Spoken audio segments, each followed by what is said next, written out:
Today, we're going to look at the top 10 to 15 quarterbacks in the 2023 NFL Draft. According to The Athletic's Dane Brugler, I was able to steal him away from writing The Beast, his huge draft guide that he comes out with every year. We're able to talk about some of these quarterbacks. I've also discussed running back, receiver, tight end, and offensive line up to this point. Those could be episodes that come out on the channel depending on how you guys react to this one.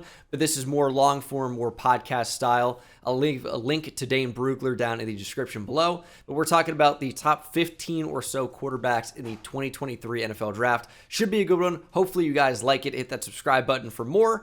And let's get right into it. We got to start with the quarterbacks, right? This is the draft. No matter if it's a great quarterback class, a weak quarterback class, it seems to drive the conversation. Even last year, we had one quarterback go in the first 73 picks, and it was still a hot topic throughout the process.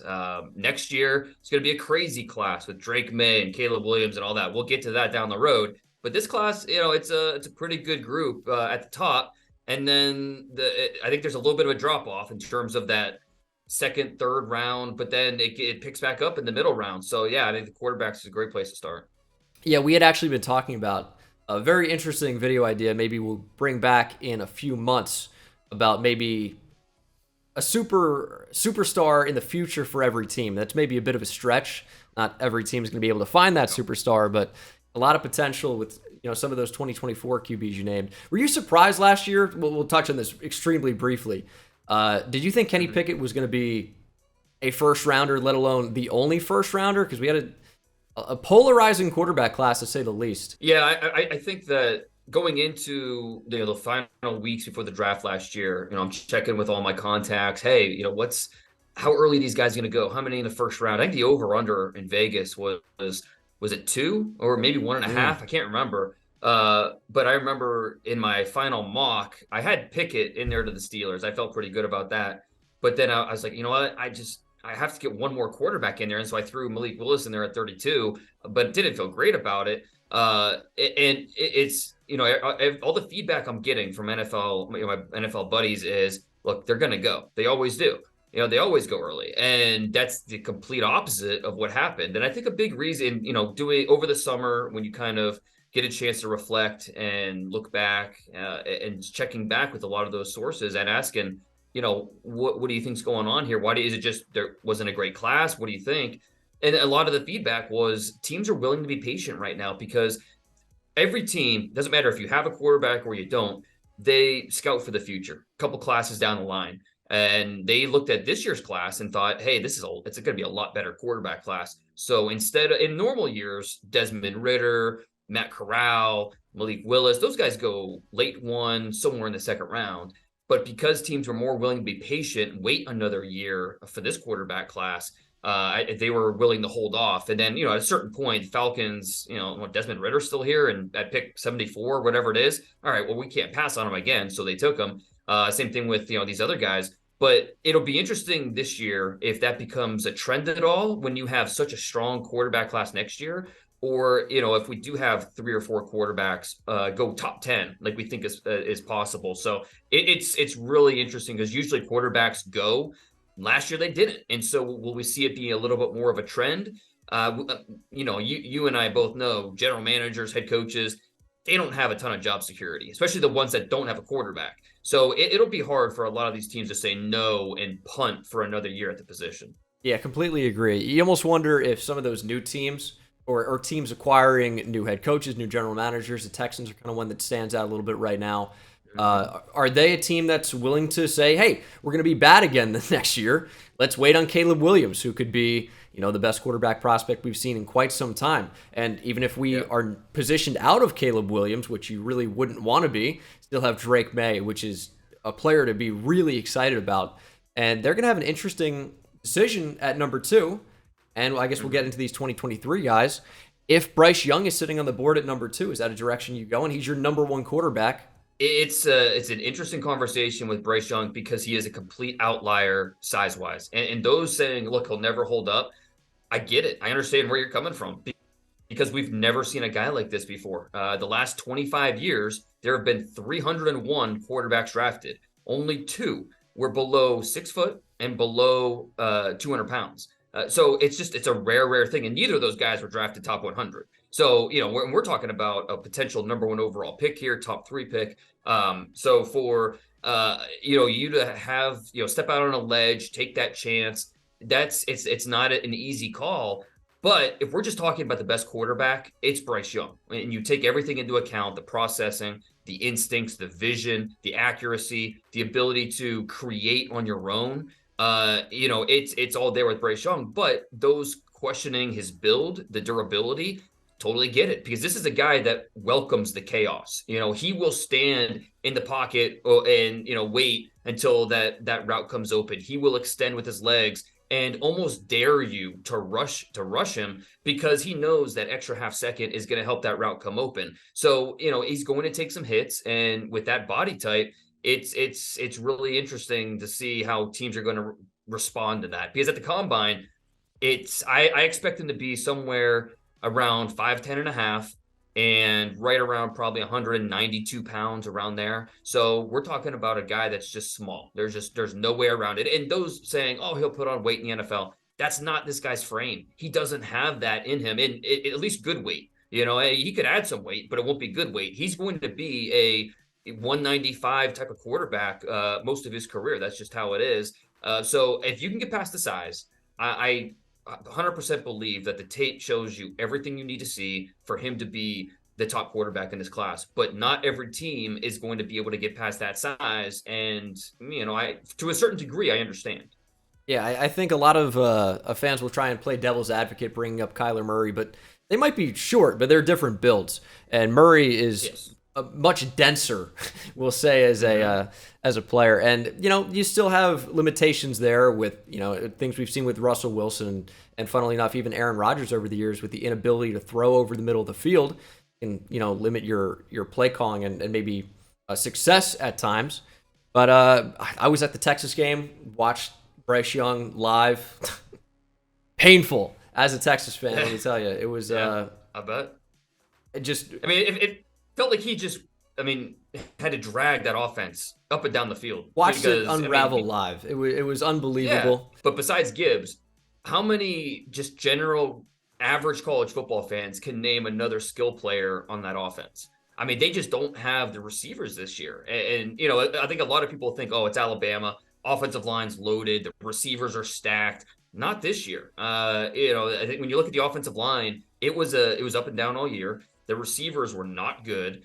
Cameron Latu is a solid tight end, but that's just that solid. Jahmyr Gibbs is an absolute weapon. I mean, he led Alabama in receiving. So yeah, no doubt about it.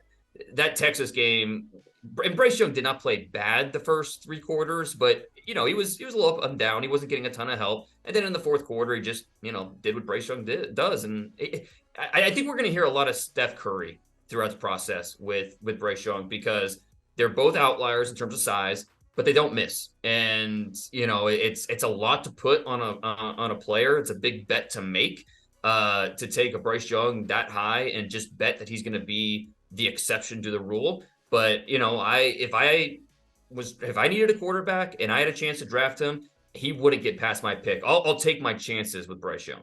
Yeah, it says a lot about a player when they're in the position to be the number 1 overall pick and their ex is Trayshawn Holden. We'll get to number 2.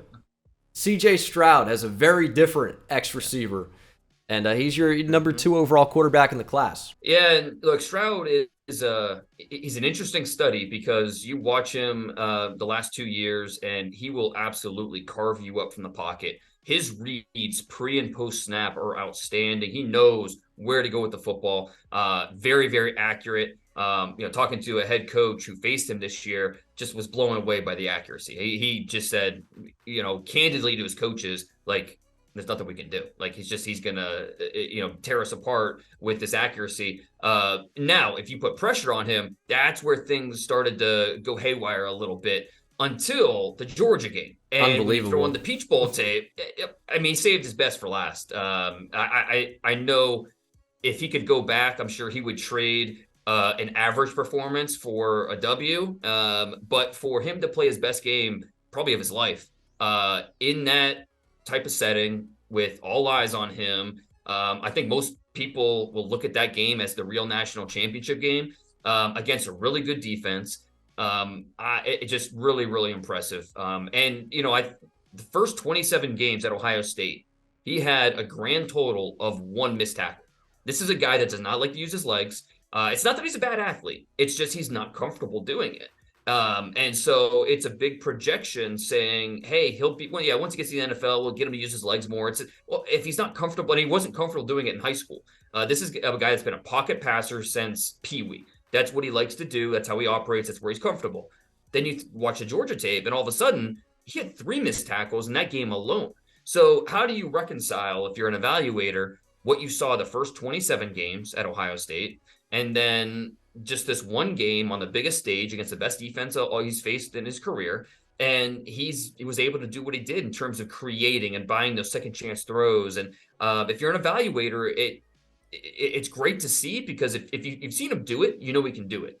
Now, getting him to do it on a more consistent basis, that's a little bit different. And hey, that's up to your coaches. That's where, if you're an evaluator, you say, look, I know he can do it. Let me talk to our coaches and make sure that they can get it out of him. So CJ Stroud, to me, second best quarterback in this class, a guy that I think is going to be a long-time starter in this league. Yeah, we talked about outlier with Bryce Young, but that performance against the best college defense he's ever seen was a bit of an outlier, as it was a completely different play style than we've seen, creating out of the construct of the play. But I wonder if we're talking about, and we'll get to your QB4 here in a minute, showed a little bit of improvement over the year.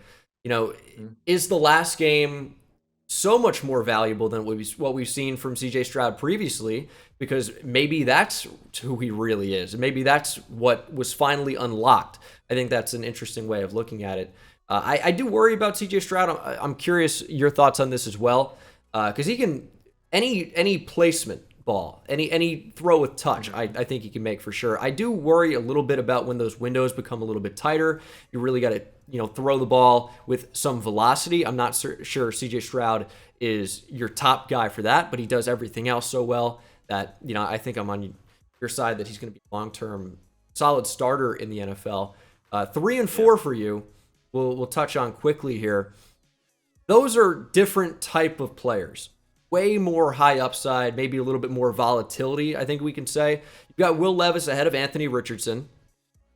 Tell me a little bit about Will Levis, maybe from your point of view, but also the NFL point of view, because I think there are a lot of fans out there that are extremely surprised and bewildered in a way that Will Levis is getting all of this, not even necessarily QB3 talk, but maybe QB1 for a number of teams in the league due to his size and his overall athletic profile and his arm.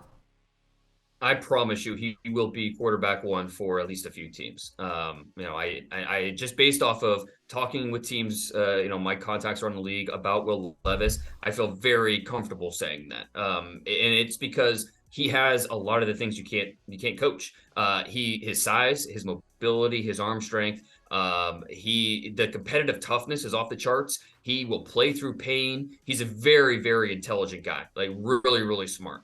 And he's also a great locker room guy. Liam Cohen, former offensive coordinator, now again the offensive coordinator at Kentucky. He spent this last year with the Rams. He said straight up, like, this is the guy that as soon as he showed up, everybody followed him. He has that type of personality. So now when you watch the tape, he's a little inconsistent in terms of being on time. And he needs to just be a little bit quicker with his process. And that's where the accuracy can see a little bit of, those dips in the valleys and the hills. And so does he have the instincts that you need to play at a high level, play with that spontaneous decision making that you need when everything's so fast in the NFL? Can he do that? That's where it's a little bit of an unknown. Now, he's an older guy. He's going to be a 24-year-old rookie. And so, I think that'll matter to some teams when you start using the words upside and potential and development. But I think, and this is something I talked about with quarterbacks before, you have to separate the reasons from the excuses. And with Will Levis, I do think that there are some reasons here that some other people might look at him and say those are excuses. but I really think they are legitimate reasons why he struggled a little bit this year. When you factor in, okay, he loses his top receiver, Wan'Dale Robinson. He loses, he lost 3 draft picks on the offensive line, had a complete turnover with his blocking. Most importantly, lost his offensive coordinator. And the guy they brought in already out the door. He only lasted 8 months with the program. With that just total upheaval on the offensive line really threw everything off. And then in early October, hurt his foot, missed 1 game, should not have came back, but he did, played the rest of the year, the second half of the season on a damaged foot. And that's why he's not going to play in the Senior Bowl, and hopefully he'll be good to go before the combine. But there's all these reasons that why I think we saw him, just take a little bit of a step back. And it's not like he was totally dreadful. He still had 65% completions, had 21 total touchdowns. It wasn't what you would expect from a potential top 5, top 10 pick. But again, when you put it all together, you think, there is more meat on the bone here. He has more upside than most quarterbacks, and they get to this point. I don't want to hear how I couldn't beat out Sean Clifford at Penn State. It can't possibly be good. Okay, well that's like then Joe Justin Burrow, Fields it's is terrible. ridiculous. Yeah, I mean it's not.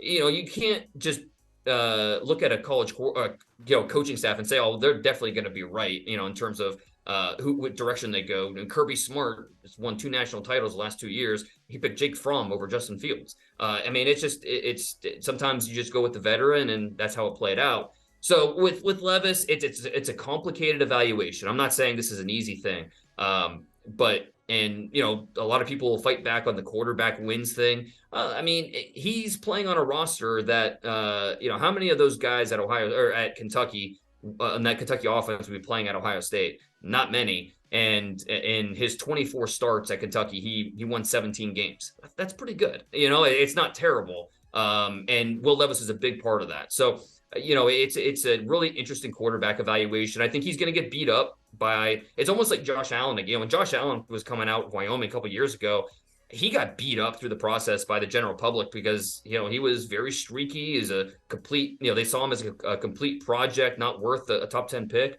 And I think a lot of people are going to see Will Levis as that and just say it's just he's a bum. And that's fine. But I promise you, NFL teams do not feel that way. They see a lot more promise with him.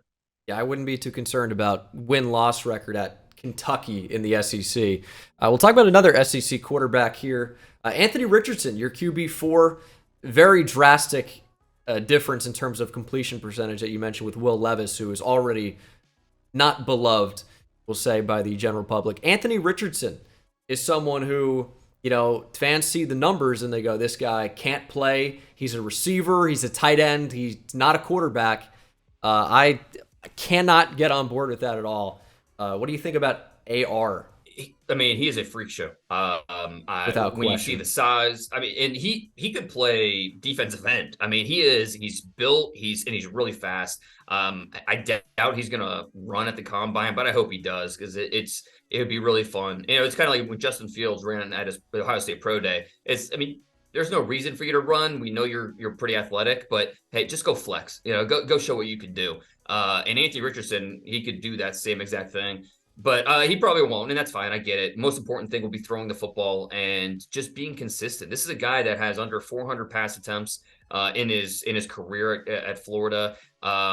Just the production is not what you want from a quarterback. He had 0 career games with over 60% completions and over 250 yards. That's not great, And obviously, you're playing in a tough conference.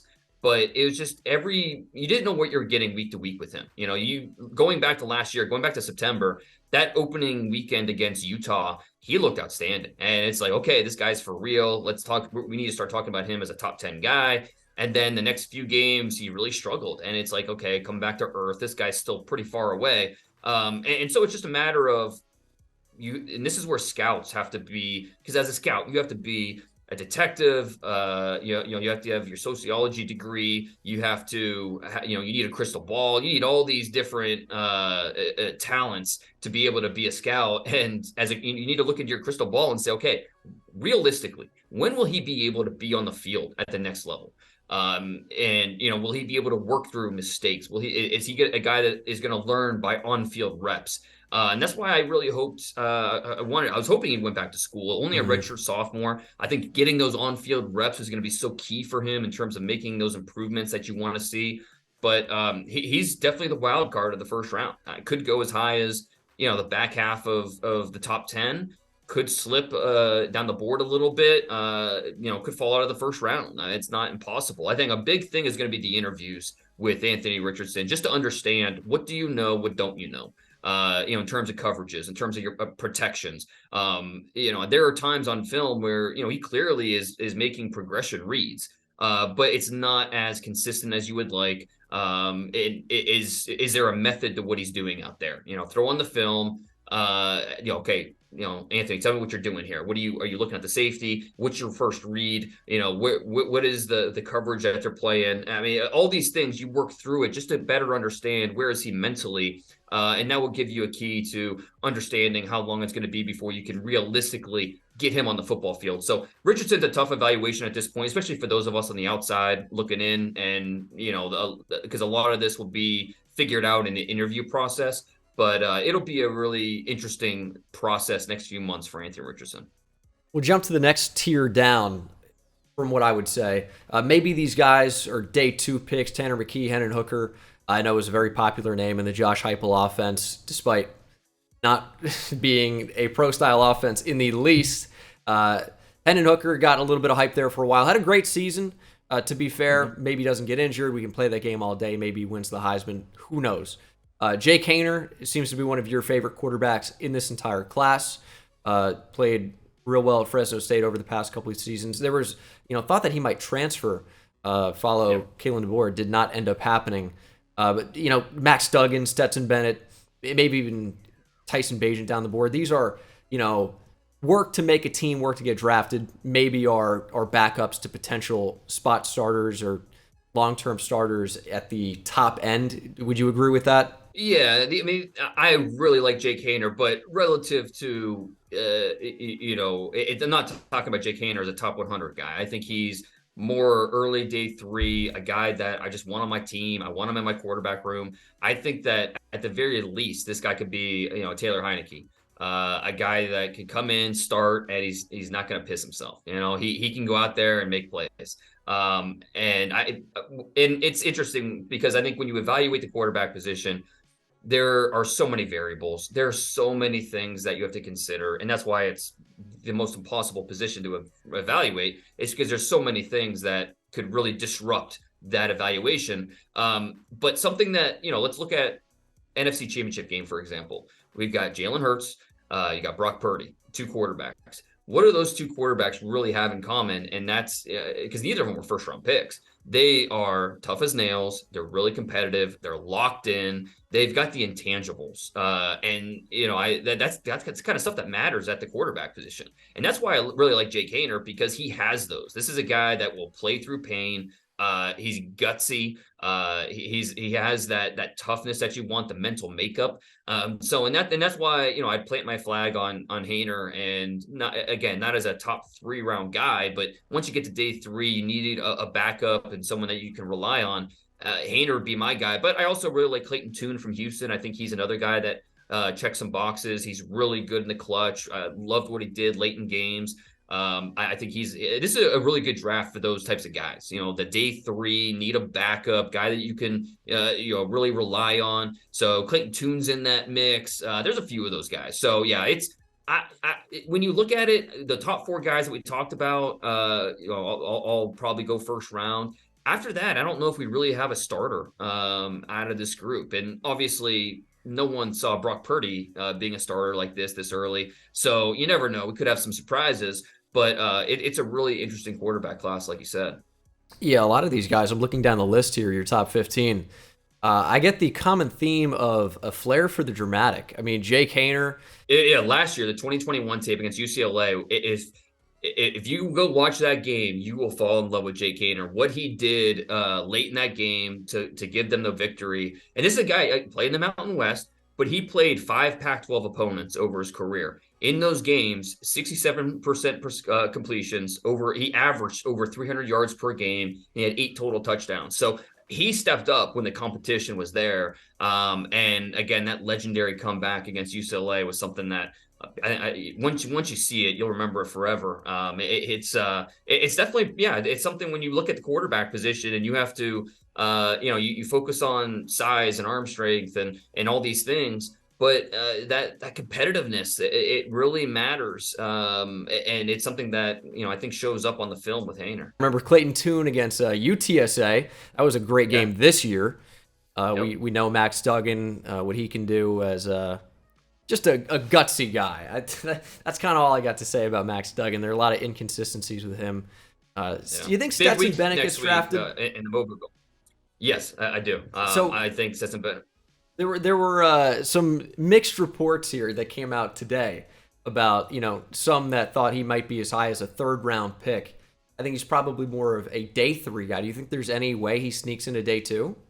Is a team falling in love with the guy?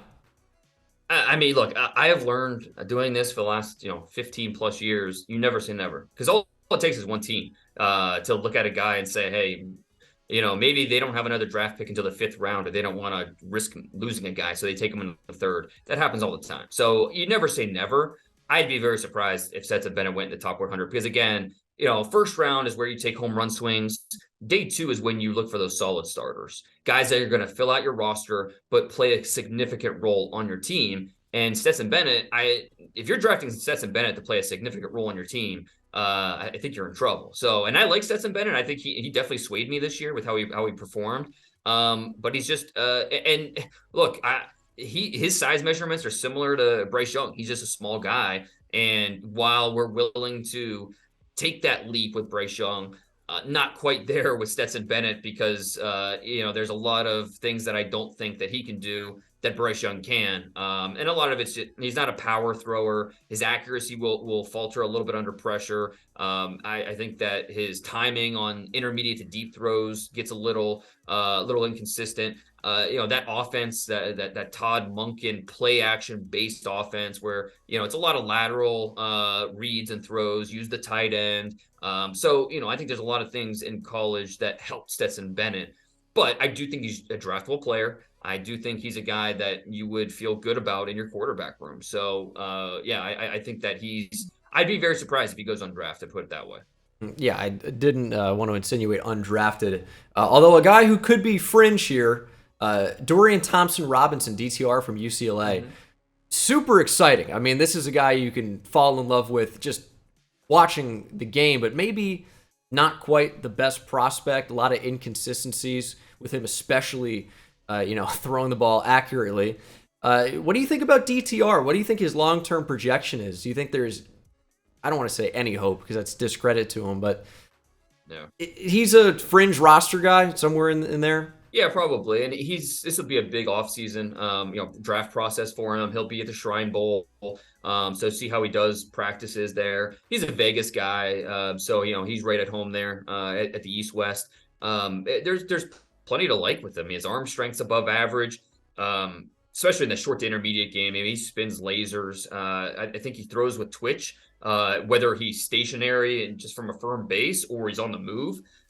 He has instincts, so he knows when to use his legs. He knows when to buy extra time. Able to create, and that's something that you like to see from him. Just the inconsistencies are tough. He plays frenetic. The eyes will drop too quickly. The deep ball accuracy is up and down. I think he gets tunnel vision at times as a passer.